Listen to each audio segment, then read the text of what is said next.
जय हिंद विद्यार्थियों, मैं कमल साहू कमल ट्यूशन क्लास में आप सभी विद्यार्थियों का एक बार फिर से स्वागत करता हूं। विद्यार्थियों, पिछले वीडियो के माध्यम से हम टेंस को पढ़ना स्टार्ट किए थे कि टेंस आखिर होता क्या है और ये इसको किस प्रकार से हम लोगों को पढ़ना है और कैसे हम हिंदी को अंग्रेजी में ट्रांसलेट कर सकते हैं। इसी को ही पढ़ना टेंस कहलाता है। अब जैसे कि मैं आप लोगों को कल बताया था कि टेंस हमारा जो टेंस होता है TENSE टेंस, ये हमारा 3 प्रकार से होता है, प्रेजेंट, पास्ट और फ्यूचर। ठीक है। और फिर जब वो टेंस को हम पढ़ना स्टार्ट करते हैं तो हमें क्या पता चलता है कि प्रेजेंट भी 4 भाग में बटा हुआ है, पास्ट भी, फ्यूचर भी। तो इस तरीके से हम कल के डेट में स्टार्ट किए थे पिछले वीडियो में कि हमारा प्रेजेंट इंडेफिनिट टेंस किस प्रकार से सिंपल बनता है। तो एक बार फिर से बता रहा हूं आप लोगों को, यहाँ पूरे टेंस में हमें सब्जेक्ट, वर्ब और ऑब्जेक्ट लेकर के चलना है। यही हमारा प्रेजेंट इंडेफिनिट टेंस का नियम क्रम कहता है कि सबसे पहले आप सब्जेक्ट लिखिए, उसके बाद वर्ब लिखिए, उसके बाद ऑब्जेक्ट लिखिए। तो इसी क्रम में मैं आकर आप लोगों को सिंपल को सिखाया था कि किस प्रकार से आप लोग सिंपल को ट्रांसलेट करेंगे, और उनमें कुछ प्रश्न आप लोगों को होमवर्क के रूप में दिया हुआ था। तो उन सभी प्रश्नों का आंसर आज मैं आप लोगों को दिखाने जा रहा हूं। अगर आप लोग इस वीडियो को देखने से पहले उन सभी आंसरों को बनाए हो तो आप लोग मिलान कीजिएगा। जैसे सब मैं स्कूल जाता हूँ तो सब्जेक्ट है आई, जाना है गो, और ऑब्जेक्ट है स्कूल। आप चाहो तो टू लगाओ, ना चाहो तो मत लगाओ। वह स्कूल जाता है तो यहाँ ही गोज टू स्कूल। जैसे कि आप लोग को मालूम है, ही सीट नेम के साथ में एस या एस को जोड़ते हैं तो यहाँ लग गया है ES। तो इस तरीके से आप लोग पूरे जो आंसर है हमारा, उन सभी आंसरों को एक बार स्क्रीनशॉट ले लीजिए और अपना आंसर से मिलान करके देखिए, ताकि आपको भी लगे कि हमने जो भी प्रश्न हल किए थे उन सभी प्रश्नों का हल सही हुआ है। ठीक है। तो यहाँ जितने भी प्रश्न हैं उन सभी प्रश्नों का आंसर लिख करके मैं रखा हूँ, स्क्रीनशॉट आप लोग ले लीजिए। उसके बाद बढ़ते हैं आगे। तो हमारा जितना भी टेंस होगा उन सभी टेंस को हमें निगेटिव के रूप में बदलना पड़ेगा। NANEGATIVE, निगेटिव, जिसको हम लोग बोलते हैं हिंदी में नकारात्मक। तो कोई भी टेंस को पहले नकारात्मक में बदलेंगे। क्या नियमों का हमको पालन करना है, जैसा कि मैं आप लोगों को लिख लिख के दे रहा हूँ, आप लोग भी इसी तरीके से लिखते जाइए कि इस टेंस के वाक्यों को, इस टेंस के वाक्यों को नकारात्मक, अपन लोग निगेटिव को नकारात्मक कहते हैं, तो नकारात्मक वाक्यों में अनुवाद करने के लिए, अनुवाद करने के लिए क्या करते हैं अपन लोग, या तो डू या डू नॉट या फिर डज नॉट। तो DOES does not, NOT not, does not का प्रयोग करते हैं। ठीक है। इस तरीके से हमें पता चल गया कि इस टेंस के वाक्यों को निगेटिव बदलने के लिए हमें या तो डू नॉट लगाना है या तो फिर डज नॉट लगाना है। तो मैं आप लोगों को यहाँ बता रहा हूँ, डू नॉट कब लगेंगे, जब हमारे सामने सब्जेक्ट I, we, you और दे होंगे तब लगेंगे। डज नॉट कब लगेगा, जब ही, शी या फिर नेम हमें दिखाई देगा तब डज नॉट लगेगा। इनको बदलने के लिए हमें एक क्रम मालूम होना चाहिए। क्रम कहता है सब्जेक्ट प्लस डू या तो फिर डज, फिर उसके बाद नॉट, फिर उसके बाद वर्ब, और वर्ब का हमेशा फर्स्ट फॉर्म होता है, और उसके बाद ऑब्जेक्ट। तो कैसे बनाएंगे, चलो ये एग्जांपल लिख देते हैं। जैसे मैं आम नहीं खाता हूँ, इस प्रकार से एक प्रश्न मिल गया, मैं आम नहीं खाता हूँ। हमें अंग्रेजी में बदलने के लिए, बात हर बार अब नहीं होगा इसलिए नकारात्मक कहलाता है। सब्जेक्ट अगर हमें आई मिलता है तो डू या डज में से एक का चॉइस करना है। हमने चॉइस कर लिया, डू के आई के साथ में डू लगता है तो हो गया हमारे साथ डू नॉट। फिर आता है वर्ब की बारी, तो खाने का काम चल रहा है, जो काम चलता है वो वर्ब कहलाता है, तो ईट हो गया। और उसके बाद ऑब्जेक्ट है यहाँ पास आम, जिसको अंग्रेजी में मैंगो कहते हैं, तो इस तरीके से बदलेगा। दूसरा एक एग्जांपल देख लेते हैं कि वह चाय नहीं पीता है, वह चाय नहीं पीता है, तो वह के लिए हो गया, लड़का के लिए है तो ही के साथ में हमें डू या डज का चॉइस करना है। तो क्रम के हिसाब से हमेशा चलता है, इसी क्रम में आप लोग हर बार चलिए। सब्जेक्ट है ही, डू डज में से ही के साथ में लगता है डज, नॉट साथ में लेना ही है, चाहे डू लिखेंगे तब भी नॉट, डज लिखेंगे तब भी नॉट। वर्ब है इसमें का पीना, तो DRINK ड्रिंक। ऑब्जेक्ट क्या हुआ, चाय, तो चाय को इंग्लिश में टी कहते हैं। तीसरा एग्जाम्पल देख लेते हैं ताकि अच्छे से समझ लें। जैसे किसी का नाम लिख लेते हैं राम। राम बस नहीं चलाता है, नहीं चलाता है, इस तरीके से। तो राम अब इस बार किसी पार्टिकुलर व्यक्ति का नाम आ गया। वैसे भी हमारे राम भगवान जो है वो मर्यादा पुरुषोत्तम, उनका भी नाम यहाँ पर एक बार लेने के लिए हमें मिल रहा है पढ़ते पढ़ते। तो हम बोल सकते हैं राम, उसके बाद डज नॉट, क्योंकि नाम के साथ में हमेशा क्या लिखना है, डज नॉट, तो राम डज नॉट। उसके बाद वर्ब है चलाने का काम, तो चलाना को अंग्रेजी में ड्राइव कहते हैं। फिर बस का स्पेलिंग है BUS बस, और लास्ट में फुल स्टॉप देना जरूरी है। तो ये होता है कोई भी टेंस को किस प्रकार से हम लोग निगेटिव में बदलते हैं। तो याद आप लोग रखिए, जब भी आप लोग अंग्रेजी बोले या फिर अंग्रेजी में लिखें तो ये रूल हमेशा याद रखना, हमें तीन ही चीज ज्यादातर देखना पड़ता है। एक है सब्जेक्ट, दूसरा है वर्ब, और तीसरा है ऑब्जेक्ट। तो ये फर्स्ट पॉइंट पे रहता है, लास्ट पॉइंट पे, बीच पे रहता है हमारा वर्ब। और जो भी टेंस हम पढ़ते जाएंगे, अलग अलग टेंस में अलग अलग हेल्पिंग वर्ब आएगा, जो हमेशा आता है इस सब्जेक्ट के बाद में। तो ये पहला पॉइंट, ये दूसरा पॉइंट, ये तीसरा पॉइंट और ये चौथा पॉइंट। किसी भी टेंस में हम पढ़ेंगे तो इसी प्रकार से पढ़ते पढ़ते आगे बढ़ेंगे। और जो भी विद्यार्थियों को पढ़ने के बाद, जितना वीडियो देखने के बावजूद भी समझ में नहीं आता है और उनसे हिंदी से अंग्रेजी किसी भी होमवर्क देने को ट्रांसलेट उन लोग नहीं कर सकते हैं, तो अपने आप में आप लोग प्लीज नाराज मत होइए, अपने आप को हताश मत कीजिए।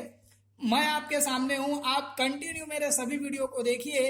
आपको 5-10 वीडियो अर्थात प्रेजेंट टेंस जब तक खत्म नहीं होगा, तो 6वीं कक्षा से स्टार्ट मैं जैसे कि किया हूँ, शुरू से आप लोगों को बता रहा हूँ, तो उसी हिसाब से मैं पढ़ाता हूँ ताकि हर बच्चे को अच्छे से समझ में आ जाए। तो लगभग प्रेजेंट टेंस खत्म होते होते तक हम लोगों को चीज समझ में आ जाता है, जो नई सब्जेक्ट है अंग्रेजी किस प्रकार से बनाया जाता है ये। और जैसे ही प्रेजेंट हमारा खत्म होता है तो हम लोग एक कदम आगे की सोचना चालू कर देंगे और हमसे एक्स्ट्रा एडवांस के रूप में अंग्रेजी समझ में आते जाएगा और हम पहले से बिना पढ़ाए भी बना सकेंगे। चलिए, अब किसी भी टेंस को सिंपल में आप बदल लिए सबसे पहली बार। दूसरा बार, आज जैसे हम लोग पढ़ रहे हैं इसको निगेटिव बनाना। तीसरा काम इसमें क्या होता है, इन्हें हमको इंट्रोगेटिव में बदलना होता है। INTERROGATIVE इंट्रोगेटिव, हिंदी में इसको हम कहते हैं प्रश्नवाचक। आइए देखते हैं कि प्रश्नवाचक बनाने के लिए क्या नियम का काम हमको करना है, और आप लोग कॉपी बनाते चलिए। इस टेंस के वाक्यों को प्रश्नवाचक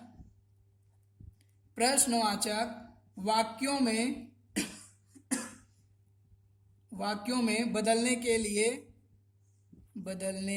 लिए जो हमारा डू या डज होगा ना, तो उसी डू या डज को शुरू में लिखना है। ठीक है, शुरू में लिखकर अंत में प्रश्नवाचक चिन्ह लगाते हैं। थोड़ा तबीयत खराब है। चिन्ह लगाते हैं और V1 मतलब वर्ब का V1 को लिखते हैं, मतलब वर्ब का फर्स्ट फॉर्म लिखते हैं। तो ये है इस टेंस को इंट्रोगेटिव में बदलने के लिए नियम।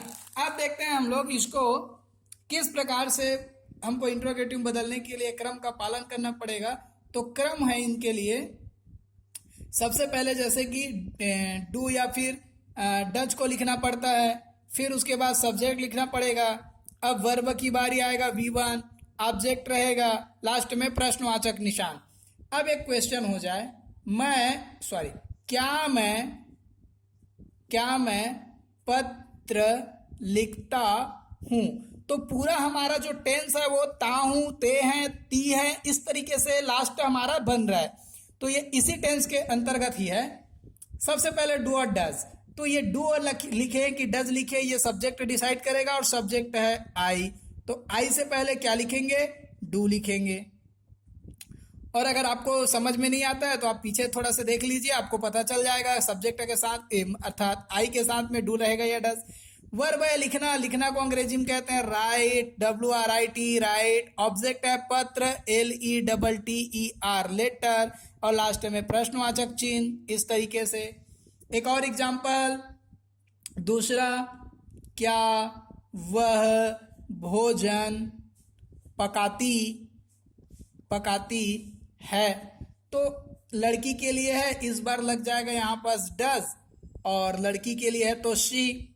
तो डू डज में से हमने लिखा डज, सब्जेक्ट है शी। वर्ब लिखना है पकाना, पकाना को कहते हैं कुक। ऑब्जेक्ट है भोजन, तो FOOD फूड, फूड माने होता है भोजन।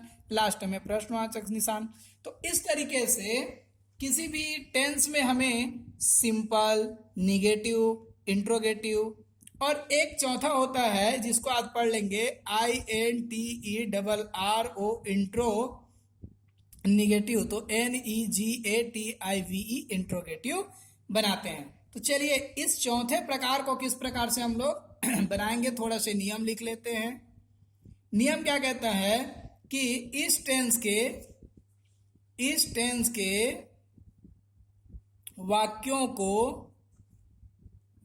वाक्यों को अंग्रेजी में बदलने के लिए डू या डज को डू या डज को शुरू में लिखकर अंत में प्रश्नवाचक चिन्ह लगाते हैं। बिल्कुल इंट्रोगेटिव के तरह ही ये भी है, चिन्ह लगाते हैं। और यह थोड़ा से ध्यान देंगे, और सब्जेक्ट के बाद NOT नॉट लिखते हैं, ठीक है। और V1 का प्रयोग यहां भी करेंगे, तो उसको नहीं लिखवा रहा हूं।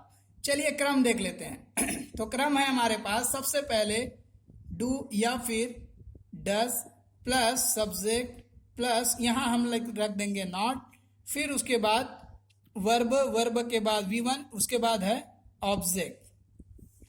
V1 इसलिए कहता हूं क्योंकि V5 यहां हो नहीं सकता। क्यों? हम एस या यस का जो प्रयोग करेंगे वो सिर्फ सिंपल में करेंगे, निगेटिव, इंट्रोगेटिव या इंट्रोनेगेटिव में एस या यस का प्रयोग नहीं होता है, ठीक है। तो जैसे क्या तुम पुस्तक नहीं पढ़ते हो, तो हुआ ना ये प्रश्न, इसमें क्या भी रहता है, नहीं भी रहता है। तो डू और डज में से तुम के लिए हम लिखना चाहेंगे डू को। सब्जेक्ट है तुम मतलब यू, नॉट का प्रयोग करना है। वर्ब का है पढ़ना, तो पढ़ना को रीड। ऑब्जेक्ट है यहाँ पर पुस्तक, तो पुस्तक को बुक कहते हैं। लास्ट में प्रश्नवाचक निशान। एक प्रश्न और बना लेते हैं इसमें से। दूसरा है क्या वह फुटबॉल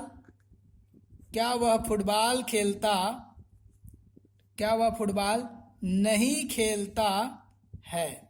तो इस तरीके से वह के लिए यहां पास आ जाएगा ही के साथ में हम लोग लगाना चाहेंगे डज, तो डज हो गया, फिर हो गया ही। नॉट का प्रयोग करना है, खेलना के लिए प्ले होता है। ऑब्जेक्ट यहाँ पास फुटबॉल है, तो FOOTBALL फुटबॉल, और लास्ट में प्रश्नवाचक चिन्ह। तो इस तरीके से हमारा प्रेजेंट इंडेफिनिट टेंस कंप्लीट होता है। तो इस पूरे प्रेजेंट इंडेफिनिट टेंस में हम लोग क्या क्या सीखे हैं, एक बार थोड़ा सा रिपीट करते हैं कि हमने इस टेंस में 4 क्रम देखा। सबसे पहले सब्जेक्ट प्लस वर्ब V1 या V5, फिर उसके बाद ऑब्जेक्ट। जब हम इसको निगेटिव जब बनाएं तो हमें पता चला सब्जेक्ट प्लस डू या डज प्लस यहाँ पर नॉट रहेगा, उसके बाद ऑब्जेक्ट और वर्ब V1 और उसके बाद ऑब्जेक्ट। यहाँ से V5 हट जाता है, V1 ही बस लगेगा।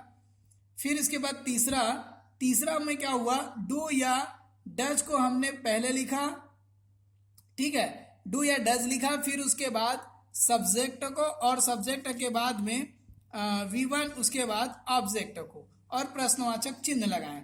चौथा क्रम में हमने देखा डू या डज रहेगा, फिर उसके बाद सब्जेक्ट और उसके बाद नॉट, उसके बाद वर्ब का फर्स्ट फॉर्म, फिर उसके बाद ऑब्जेक्ट और लास्ट में प्रश्नवाचक चिन्ह। तो इसे हम बोलते हैं सिंपल सेंटेंस, इसे निगेटिव, इसे इंट्रोगेटिव और इसे इंट्रो निगेटिव। तो हमको हर प्रश्न में 4 अलग अलग तरीके से बताना है।